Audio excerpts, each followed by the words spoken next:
오늘도 주님 전에 나오신 성도님들을 주님의 이름으로 환영하고 축복합니다. 기도하겠습니다. 하나님 아버지, 우리가 주 안에서 한평생을 사는 동안 그 귀한 시간들 헛되이 보내지 아니하고 주를 위해 몸과 마음을 드리고 주의 사랑을 나타내는 자 되게 하여 주시옵소서. 되돌릴 수 없는 시간들 그저 후회로만 남지 않도록 어두운 세상 속에서도 빛으로 살아가게 하여 주시옵소서. 살아가는 동안 우리에게 있어서 그저 삶의 경험이 더해지는 것보다 말씀의 깊이가 더해지게 하시고 주님을 더 알아가는 자 되게 하여 주옵소서. 많은 것을 가지지 않아도 여호와 하나님 인하여 즐거워하게 하시고 많은 것을 이루지 못하여도 주님을 기쁘시게 하는 자로 살아가게 하여 주옵소서. 연약한 지체들에게 삶의 참된 소망을 발견하게 하여 주시고 영원한 천국으로 인하여 진정한 위로와 평강이 그 심령에 회복되게 하여 주옵소서. 믿음이 자라가는 자들에게 배움의 기회가 있게 하시고 크고 작은 시험 중에서도 흔들리거나 실족하지 않게 주님 붙잡아 주옵소서. 많은 책임을 안고 앞서 섬기는 분들에게 성령 충만을 허락하여 주시고 받은 사명을 능히 잘 감당할 수 있도록 힘과 지혜를 더하여 주시옵소서. 오늘도 겸손히 주의 말씀, 주의 음성 듣기를 원합니다. 사모하는 심령마다 하나님 은혜를 더하여 주시고 기도 가운데 하나님의 뜻을 분별하여 깨닫는 지혜가 있게 하여 주옵소서. 감사를 드리며 살아계시는 예수 그리스도 이름으로 기도드리옵나이다. 아멘. 오늘 주시는 하나님의 말씀은 전도서 12장 8절에서 14절까지 말씀입니다. 전도서 12장 8절에서 14절까지 말씀 교독하여 읽겠습니다. 전도자가 이르되 헛되고 헛되도다 모든 것이 헛되도다. 전도자는 지혜자이어서 여전히 백성에게 지식을 가르쳤고 또 깊이 생각하고 연구하여 잠언을 많이 지었으며 전도자는 힘써 아름다운 말들을 구하였나니 진리의 말씀들을 정직하게 기록하였느니라. 지혜자들의 말씀들은 찌르는 채찍들 같고 회중의 스승들의 말씀들은 잘 박힌 못 같으니 다 한 목자가 주신 바이니라. 내 아들아, 또 이것들로부터 경계를 받으라. 많은 책들을 짓는 것은 끝이 없고 많이 공부하는 것은 몸을 피곤하게 하느니라. 일의 결국을 다 들었으니 하나님을 경외하고 그의 명령들을 지킬지어다. 이것이 모든 사람의 본분이니라. 같이 읽습니다. 하나님은 모든 행위와 모든 은밀한 일을 선악간에 심판하시리라. 아멘. 오늘 말씀의 제목은 세 가지 중요한 지혜입니다. 세 가지 중요한 지혜라는 제목으로 말씀을 나누고자 합니다. 전도서의 마지막 결론 부분을 읽으면서 전도서를 통해 얻는 지혜를 크게 세 가지로 나누어 묵상하고자 하는데 첫 번째 지혜는 모든 것이 헛된 줄로 아는 지혜입니다. 전도서 말씀은 처음 1장을 시작하면서부터 헛되다는 말로 시작되었고 오늘 읽은 12장 8절에서도 그러한 구절이 다시 반복됩니다. 8절 말씀을 보니 전도자가 이르되 헛되고 헛되도다 모든 것이 헛되도다 라고 고백합니다. 여전히 모르고 보자면 그저 허무주의자 같은 말처럼 들릴 수 있고 그냥 삶의 의욕을 다 잃어버린 사람의 말처럼 보일 수도 있지만 이 모든 것 헛되다고 말하는 그 모든 것이 정확히 무엇을 가리키는 것인지 확인함으로써 우리는 그 말에 담긴 지혜를 얻을 수 있을 것입니다. 모든 것이 헛되다 말할 때 그 모든 것은 땅에 속한 것들을 가리킵니다. 특별히 우리가 중요하게 여기는 것들, 우리가 중요하게 여긴다는 이 말은 사실은 세상 사람들의 기준을 말하는 것입니다.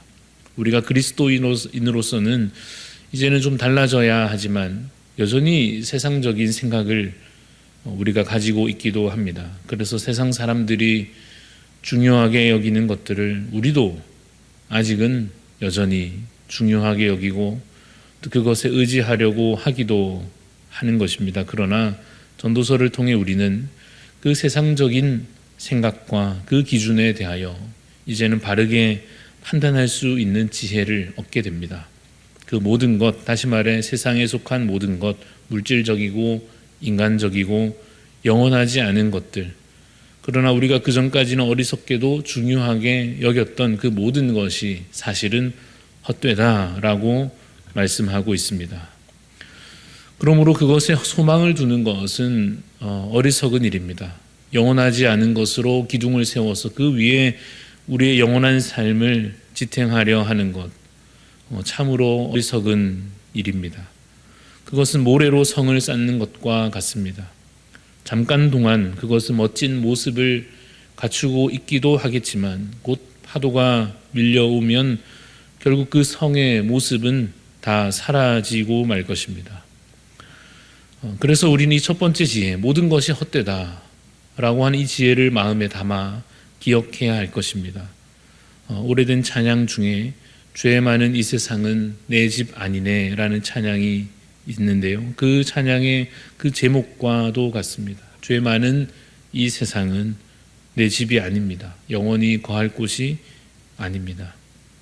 심지어 그것은 하나님과, 우리 믿는 하나님과 반대편에 서는 순간에는 우상이 되고 말 것입니다. 재물도 지식도 대단한 능력도 하나님 편으로 서 있으면 선한 것들이 될 수 있지만 하나님과 반대편에 그것을 두는 순간 그것은 우상으로 작용되기 시작할 것입니다. 우상 숭배를 버리시기 바랍니다. 모든 것이 헛됨을 기억하시기 바랍니다. 소망 아닌 것에 더 이상 소망 두기를 중단하시기를 간절히 바랍니다. 이어 두 번째 우리에게 주시는 지혜는 이것입니다. 여호와를 경외하며 사는 지혜입니다. 13절 말씀을 보시면 이래 결국을 다 들었으니 하나님을 경외하고 그의 명령들을 지킬지어다. 이것이 모든 사람의 본분이니라 라고 말씀하고 있습니다. 하나님을 경외하는 것은 잠언 말씀에서 지식의 근본이다, 지혜의 근본이다 라고 교훈하고 있습니다. 재물을 중히 여겼다가 이제는 대상을 바꾸는 것입니다. 지식에 그전까지 의존했다가 이제는 우리가 의존하는 그 대상을 바꾸는 것입니다. 내 능력, 내 힘을 그 이전에 믿고 살다가 이제는 진짜 믿고 살아야 할 그 대상을 그 믿음을 이제 우리 주님께로 되돌려 드려야 하는 것입니다. 오직 하나님을 중히 여기고 하나님께 의존하며 하나님을 믿고 사는 것입니다. 그것이 바로 여호와를 경외하는 것입니다. 수많은 이스라엘 백성들이 가나안 땅에 들어가지 못하고 광야에서 죽은 이유가 무엇이었습니까? 힘이 부족해서였습니까? 그렇지 않습니다. 경험이 부족해서였는가 한다면 그렇지도 않습니다. 그들 중에 대단한 인물이 없어서 가나안을 들어가지 못하였나? 그렇지 않고 여호와를 경외하지 않았기 때문입니다. 가나안 땅에 들어간 자들이 가나안 땅에서 이제 후손들을 낳고 그들이 사는 동안에 세월이 지나 그 나라를 이루었음에도 불구하고 왜 아수르에 바벨론에 그 이스라엘 나라가 멸망당하고 말았습니까? 그들의 군사력의 문제였는가 하고 살펴보면 그렇지 않았습니다. 그들이 외교 전략의 문제였는가? 그렇지도 않습니다. 그들에게 뛰어난 왕이 없어서 그렇는가? 그런 문제도 역시 아니었습니다. 무슨 문제였는가? 구약 성경을 통해 우리가 읽는 바 여호와 하나님을 경외하지 않았기 때문입니다. 시대가 바뀌었으니 삶의 원리도 바뀌었을까요?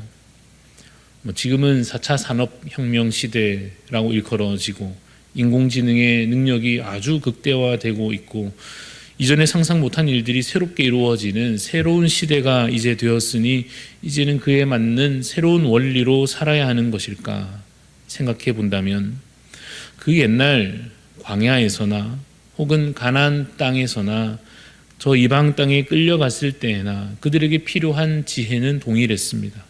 여호와를 경외하는 것이 지혜의 근본이었습니다.